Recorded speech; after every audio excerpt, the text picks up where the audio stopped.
Let's start with your post from last night, actually. I saw you were up late in New York, I'm assuming, working on something. Okay. It's like very live. Tell Yeah. us about that. What are you building at Index? Yeah. So that is for like our next big release that's coming up soon. But for Index, we're essentially building an AI data analyst. And what we're really trying to build is like a best in class data analytics tool, right? So essentially for background, like I used to work at Meta before and spent a lot of my time using their own internal data visualization tool, which was inspiration for this. And it's like one of those tools that, I mean, if you think about it, or at least I did, even as a software engineer, I spent a lot of time on this. Like you spend a lot of time on your document editor, you spend a lot of time on your dashboard, you spend a lot of time on, Figma if you're like, designer. It's like a really core tool, and everything out there kind of sucked, to be quite honest. And so what we said was like, hey, if the teams at Notion, Linear, Figma would rebuild, the data, like a data analytics tool, what would that look like? So it's like best in class UI for performance, and now obviously sort of like AI first, which is like I kind of like almost kind of like buried the lead there a little bit with like the version 2.0. Because again, funny enough, I think for data analysis, like the use case really works, because at the end of the day, like you're writing queries, like it is a language based thing. So anyways, building that, having a lot of fun. And then, yeah, what you saw was like us gearing towards like a pretty big launch because it's like basically our 2.0, if you will, or 1.0, like the previous thing was the beta. And it's like sort of like taking all the learnings that we've had before, really not sort of like trying to hurry and just ship something, have a core kind of like, you can see it in the current product a little bit, the hinting, but like what we wanted to do. But it's things where we're like, hey, we need to do this right, and not sort of like give into the hype, and let's just like actually build what we know we have to build. It's kind of funny because like, I mean, you've seen probably this week with the whole AWS thing that has jammed us up a little bit because even though we're not in it, we have a lot of dependencies on it. So it's like, okay, who's down that's like, affecting this? But yeah, that's kind of like why we're in, in the office late at night. You got to do it, a little like, office porn, late night hustle session, which is hilarious because we stay like way later sometimes. And I've never, like, I try to not to be like that founder, but I was like, whatever, like, let's just engage with this a little bit. And I think it'll be fun. Let's just share a little. I mean, you've been so good about documenting your journey. You've been making the videos. Obviously that takes a lot of effort. What has that been like? Would you recommend it? Are you going to keep doing it? Yeah. Well, it's very cringe. I literally like right before like I got here, said to like a friend, like a college friend, like, "Hey, happy birthday, whatever," and he literally replied to me like, "Thank you so much, blah, blah, blah. By the way, I've seen the LinkedIn content. I'm cringing so much. Like, it's like, you keep doing it, dude." I was like, "Dude, if you're cringing, I'm cringing," like. So that literally like within this week, I had like an ex-girlfriend reach out, like, "Oh, I've seen the LinkedIn videos," and I'm like. So like the ramifications of like, doing LinkedIn content and being so exposed, I think is like the biggest, like if it was because of me, I think I might have told you this, like I would literally not even have a LinkedIn. I would be like, I think like the biggest flex would be to, be a faceless, no picture LinkedIn profile. I aspire to do that, but I'm not some sort of like obscure hedge fund investor, I feel like that's the role you chose. Speaking of third person here, but yeah, no, I mean, like, I think that's the biggest part, getting over that. And we were talking about like, I think like video is even like another level, like above and beyond the whole thing because people can see you, like, especially if you are exposed for so long, you will look like an idiot, at some point. But like you can only like keep it together, for so long until you do something stupid, or say something kind of like, stupid. Yeah. So yeah, I feel like, it's all about like dipping your toes in the water a little bit, and I was like, okay, first like let's do the pump, like, the post consistently, then like let's just like, up the ante a little and kind of like do the video thing, and yeah, you got to do it, Exactly. I mean, hats off to you for actually doing it. Putting yourself out there is always scary. That is part of the thing of being a founder is like you have to put your product out there, be in front of people. I think one other thing that I think it's relevant is like the reason why we did this. And I think you can tell if you use the product, you're like, oh, this product is clearly like really well built. Like I and my co-founder Ed, we really care about like product quality. And it's like not just like BS, like craft and like, but like if you use it, you cannot fake it, type of thing. You're like, okay, it's like really well built. It's a really hard product to build. Like it's like we really believe like, oh, the product should speak for itself, and we very much still believe that. But we've had other folks in like kind of like competitive sort of like products, that would, if they both work out, like us and them, we would be direct competitors. And the products don't work. Like borderline slow. Like it is like insane. And you hear about this stuff, with like AI especially a lot. But I'm like, these folks are raising a lot of money, have a lot of publicity. And I think what the founder really, because you have to respect everyone, like your competitor especially, without obsessing about them. But one thing that I really do, I think they have no product sense and they don't know what they're building. But I do think that they figure out the importance of GTM and kind of like that founder voice. Of course, they take it to the kind of like an extreme, like kind of like having a big personality. But I was like, okay, this is like an important condition in the winning formula, and I really have to take it seriously and not be kind of like not let my ego get in the way. But anyway, that was also a motivating factor because I feel like you need the pressure, because otherwise it's like, yeah, it's a lot. Yeah. It's like, you have to kind of like be on the scheduling thing. You saw this scheduling thing, and this one was like an impromptu one. To be honest, sometimes I would like sneak in, things because like I was supposed to go to a conference yesterday, and that would be the content for today, but I didn't go because I was finishing work stuff. And so I was like, whatever. I moved it around, but like now I'm like scheduling the stuff for next week or something like that. So it's a lot, There's so many ways we could go with this conversation. I Yeah. think what you're saying about distribution is so true. Yeah. You've mentioned caring about product quality and Yeah. shipping slowly. Yeah. At the same time, you've raised from Google, Slack, and YC, Yeah. who I'm sure have big expectations for you. How do you balance those two things? Yeah. So funny enough, when I saw when you shared this with me, those guys are great. I thought you were going to include like one of our other investors, which is like probably what person that people ask us the most about, which is Saks, who led our seed initially. And to be honest, the same thing applies for all of these folks. I really think they don't care, to be quite honest. And I don't think they care until you become incredibly big. And then it's not like it's like, it's not like the end of the world. I feel like as founders, we're like, oh my God, we're so special, we're so unique.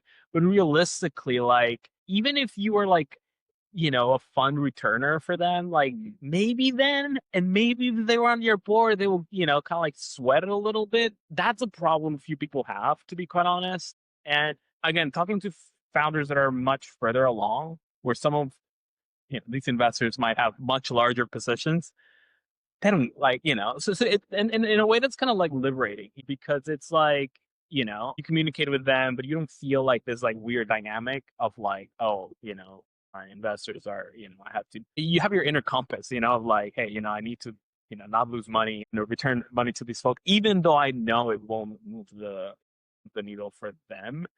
And to be quite honest, like I have pretty good relationship with like Jason at Slack, Salesforce Ventures now. If he's watching this, I need to make sure I get their names correct. Yeah. Like super supportive. Like have invested in like all of our rounds essentially, like follow on and all that stuff. Same as like Gradient Ventures, like Darren has been incredible. And like all these folks are great. YC is like a little different dynamic because like our partners left, so it's like, and it's so big. It's a completely different dynamic, but YC, I think it's incredible. I think some of the other folks, like, again, the dynamics differ. Obviously, whether it's like Saks or like, for example, one of our largest investors that's not here mentioned is Abstract Ventures, which I think they're very under the radar and they have been for a long time. I was telling like, Ramsey is like our investor there, that he should be a little bit more above the radar. He just got like a huge profile in this like, magazine or whatever. And it was really nice. But I feel like those are because like those relationships are closer. I feel like more kind of like responsibility or like, hey, kind of like communicate what's going on and all that stuff with folks like that. Just because I talk to them a lot more than my tiny angel investors or whatever. Okay. Yeah. So they're along for the ride with you. They have to be. They have to be, yeah. And again, I think the being transparent thing, and one thing that I wish I had done maybe, again, I'm a first-time founder.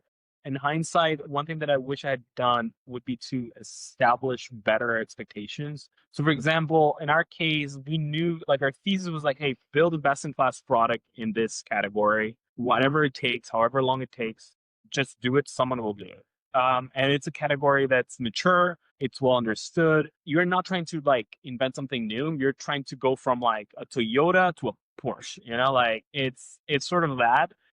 They're like comparables in the vertical. There's Tableau. There's, I mean, Click, every generation since like the 80s has had a huge outcome in business intelligence, which is their category. Looker, whatever. There are other comparables in other categories that you mentioned, Figment, Notion, all that stuff. So I wish something that I had done was like, hey, these companies that I mentioned, Notion, Figma, Linear, Airtable, if you want to trace a commonality, is that all of them have pretty long baking periods. Like you hear about like the Notion founders going to Japan and all that stuff, but like if you really do your forensic research and you are like, hey, they were not called Notion because they were called something else, and they kind of like, sort of like spend a lot of time just, getting it right. I wish I might have like set expectations a little bit clearer there. Of course, you don't want to be like, go out there and be like, hey guys, we're going to take your money and disappear for 5 years, because that's not what I want myself. And I think we're on track to go much further than that. But it's like, I think setting expectations, I think would be like, if I was like a much older founder, I would be like, hey, this is going to take this long, but that would be something that I would have done different, Right. No, I think that's some sound wisdom. You mentioned some big names in there, Airtable, Tableau. These are, standard big companies now that you're going up against. And I saw one of your posts about OpenAI and investors giving you questions about that. Yeah. I think OpenAI Dev Day is something a lot of startups fear now. Are they going to just build exactly what a startup has built? And you had a great analogy about that. Can you share a little bit more about that? For context of my posts, because sometimes I'm like delirious writing these posts and I have to come up with like more stuff, and I think it was something along the lines of like, OpenAI is sort of like this like huge ship, and all these startups are just like little tugboats that kind of like pull things in like different directions, and they're much more agile. And I think that is true. I think that for context, the normal conventional wisdom right now is like, hey, if the models get better and your company gets better because of that, then you're good. If OpenAI could on Dev Day release something that kills you, then you're kind of screwed. That is the conventional wisdom, and that is sort of true. I think like that's too surface level, to be quite honest. It's like an investor take, I think specifically for our use case, it's like understanding, and I think for any founder, it's like understanding what are the core set of capabilities that you have unique that would make very little sense for one of these foundational models to do. They could do anything, to be quite honest. Like if they really wanted to take you out, they could. But realistically, it's not strategic for them. So for example, in our case, there's a handful of things, right? The specific data connectors, that sounds trivial, but it's not. There's a lot there. Like it's not the same to connect to a database or a data warehouse than it is to connect to Stripe. So that's one thing. Then all the things around that data ingestion stuff, like very trivial examples. If you try to give OpenAI more than 10 CSVs to upload, like which could be 10 tables, very little, very simple, you can't do it. Right? Could they just like increase that? Yeah, but then they have to do all these other things that might not necessarily be super high priority for them. I'm giving you the very trivial ones, but like there's a ton under the hood there where it's like, okay, we feel fairly confident that this use case is like vertical enough that it might not make a ton of sense for them to sort of like go after something like this, like dashboards, for example. It's like, sure, you can have a thread, but then where would you put like, all the dashboards, whatever, like a bunch of stuff like that. So it's like understanding that.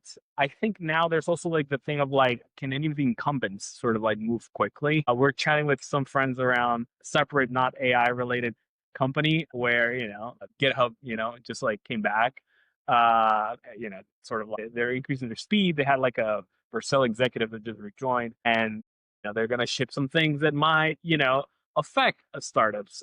And we're like, damn. And they're doing it. Like they just said, like, hey, we're doing this. And you're like, oof, So it's not just OpenAI, it's everyone else. But for us, it's like understanding, like, okay, what are exactly our differentiating points? And is that enough of a mode?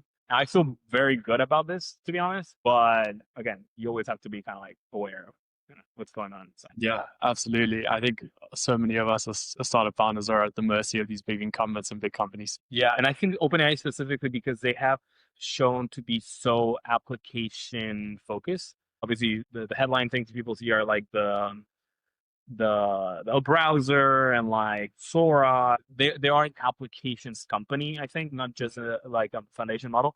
But I think the other thing that people are not realizing is like if you look at the executives that they're hiring, So for example, they acquired a company called Statsig, which funny enough was from folks that also worked at Meta. So doing the internal data visualization tool, but doing the experimentation tool, like A/B testing essentially. And you would be like, why would OpenAI buy this, right? Which is because it's a business application tool. So like if you see who that executive is, that person is now head of applications at OpenAI. And so like clearly signaling where they're trying to kind of like move and try to do more applications in general. I think it's interesting, and it's understanding like what vertical, they might come after. It's hard. I don't necessarily see them going for every single like teeny tiny little thing, but it's definitely going to be interesting. There's always the risk. You've mentioned there's always the risk. That's being a startup founder. You mentioned hiring. I'm interested with your team at Index. Those first hires can be so critical. Did you have to make any trade-offs? How big is the team now? Tell us about that. I mean, dude, we could do a whole separate one. Just this. Yeah. So 6 people now. 3 of us are here. The rest are remote. We're trying to shift that to be all in person. That we're like, I'll tell you, trying to get the bigger office, all of that. To be fully in person. So, I mean, there's a bunch of trade-offs, right? Like there's like the in-person remote component to it. There is, and the other one that I think it's kind of key is like the senior versus like junior conversation, which again, we've made every mistake probably. And I think one of the mistakes that we made is sort of like, again, this isn't very normal as an early stage first time found. Very common where you're like, hey, let's just hire young people and we'll figure it out. Hasn't worked for us, to be quite honest. Like we need some level of like, seniority in the role. And then for us to do that, it's like, it really feels like selling investors in a way. So for example, especially like our designer when he joined, he's he was like first designer at Raycast and Adio and Monzo in the UK, like very kind of like accomplished guy. So it's like, why would he join, us? And it was the pitch was sort of like, I mean, it was like, hey, this could be your crown jewel. Like this could really, be like something super key in your portfolio. Will give you full creative direction, like, and obviously, like, I don't know if I told you this, but it was like, I remember we were born in January 2nd, which is a Friday, and I flew to the UK, during the holidays. And we back channel where he was like doing his final interviews. And it's the company that I've already kind of like mentioned because he was looking for, like, he was in the market. And we had done a list of like, forget our budget, who are the 10 best designers from Twitter and like everywhere else. And it felt like,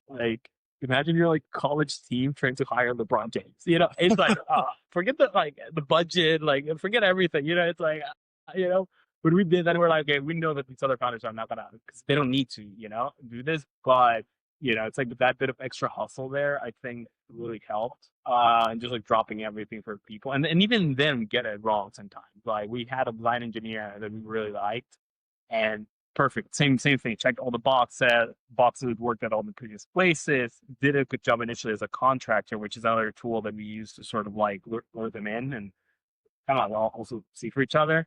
We thought it was good. We really like him, so we kind of ignored some red flags. Where the guy was just like not into it, not sort of like delivering.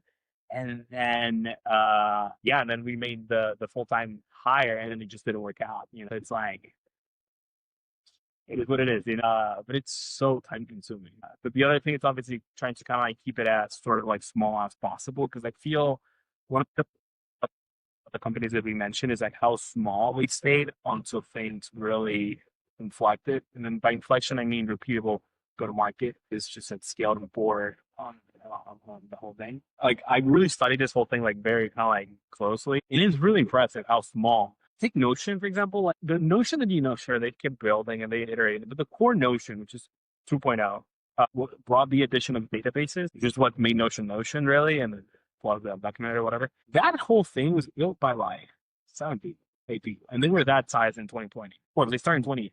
So it's like, it's a lot, and now they're like 1,000 people. I can't remember what the latest like top private numbers are, but it's somewhere around there. But it's like having that discipline is really hard and I think the counter to that is like as a founder, you're like, oh my god, you've been building for 3 years, you should be at 30 people or 40 people, and the problem is like I feel that when you're at that size, you're committed to something. And it has to be you cannot be like pivoting pods of people around and like it just puts you in a bad spot. And I've seen it with some of my own friends where like we started at the same time, scaled up, and then they're already shutting down. I literally saw one like yesterday, like where this happened. So it's like, again, I could be wrong, but I'm like, I don't know if that's the bet I would be taking. Yeah.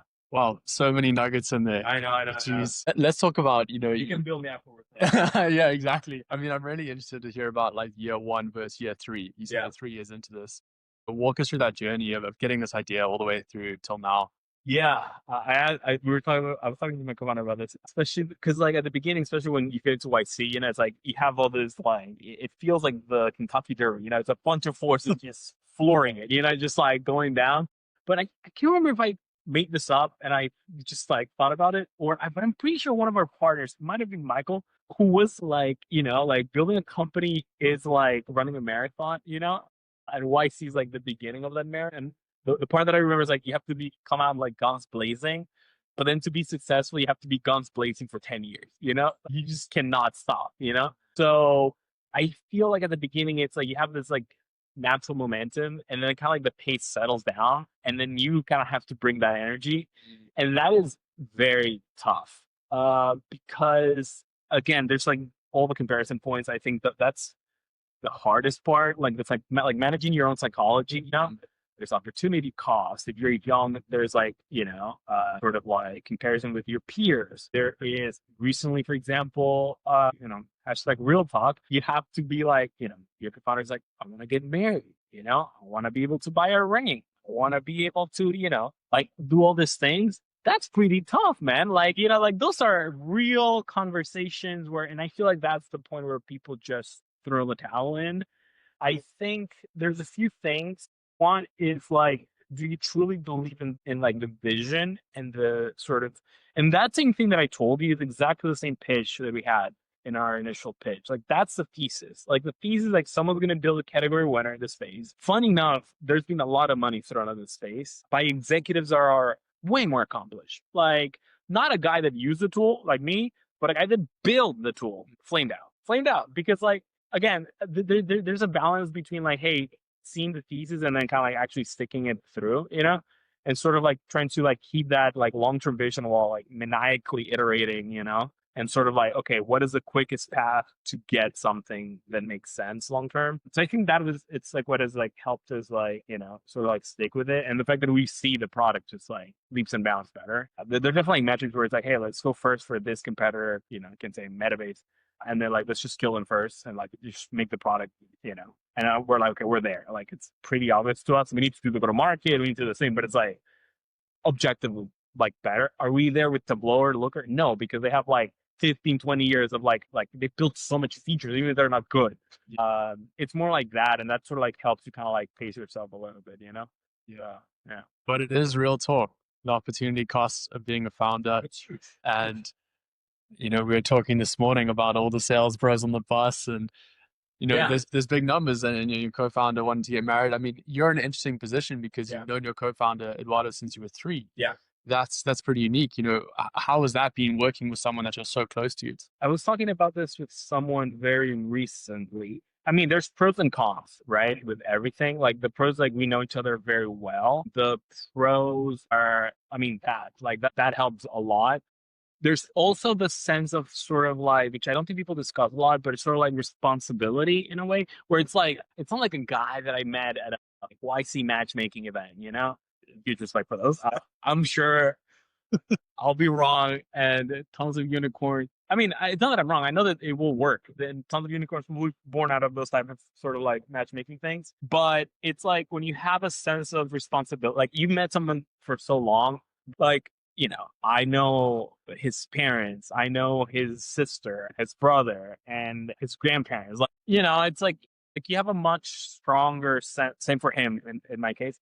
You have a much stronger sense of like, responsibility, much more than probably even your own investors, to be honest. So it's like that is also, I think, an under discussed point with like having a co-founder, for a long time, which is also a different dynamic, I would imagine, than siblings, where you have even the stronger bond, but maybe you don't have the, kind of like letting each other down in that same way, I don't know. I'll have to start another company with my sister and see, where it goes. But yeah, it's really cool, for that purpose. And it's just like we know very well what we're strong on, like he hates the fundraising. talking, the schmoozing, the it's so funny because now he's starting to get invited to like dinners and stuff like that. Like he was really when was it? Like 2 days ago, he got invited to this like live blogs. We use them. And they invited him, as a CTO dinner. I was like, well, you are the CTO. I was like, I'm not gonna go to this. And he's getting invited to other stuff. And it's kind of funny to see him do that, but he cringes a lot with all this stuff, With video creation, it's bad. I was like, dude, we need to get you involved in this thing. So but we know where like what each of us is like good at, and we can sort of like split responsibilities in that way, which is nice. Yeah.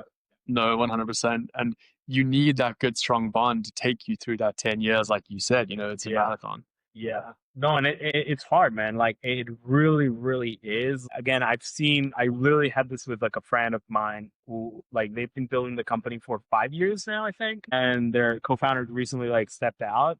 And it's just, and I like kind of like reach it's almost like would you reach out for a loss, like I'm so sorry for your loss.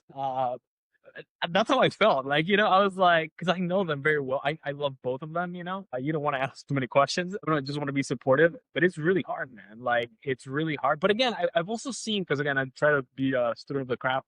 I've also seen, and I cannot probably mention who they are, but it's like big company, where the founder was telling us like, hey, yeah, like the founder, like my co-founder left, and I thought that was going to be the end of the company. This is at a later stage inflection point, like huge valuation.